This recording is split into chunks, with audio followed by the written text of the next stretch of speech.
সমাবেত বন্ধুগণ, এখন আমাদের সামনে বক্তব্য রাখবেন আমাদের প্রিয় নেতা, যাকে ঘিরে এই সতেরোতে জনগণের আশা জেগে উঠেছে।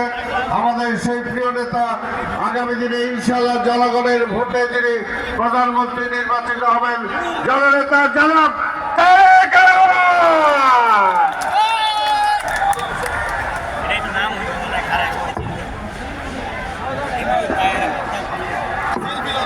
বিসমিল্লাহির রহমানির রহিম।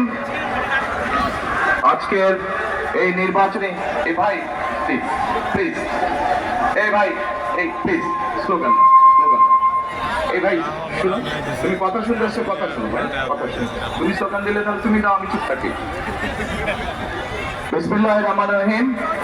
আজকের এই নির্বাচনী জনসভায় উপস্থিত প্রিয় ঢাকা 17 এলাকাবাসী ভাই ও বোনেরা, আসসালামু আলাইকুম। আসসালামু আলাইকুম। কেমন আছেন আপনারা? প্রিয় ভাই বোনেরা, আজকে আমরা এখানে সকলে একত্রিত হয়েছি আর দুদিন পরে ইনশাআল্লাহ বাংলাদেশের বহুল প্রত্যাশিত সেই নিরপেক্ষ নির্বাচনটি অনুষ্ঠিত হতে যাচ্ছে। যে নির্বাচনের জন্য বাংলাদেশের মানুষ, বহু মানুষ গত 16 বছরে গুম খুন হত্যার শিকার হয়েছে, খুনের শিকার হয়েছে।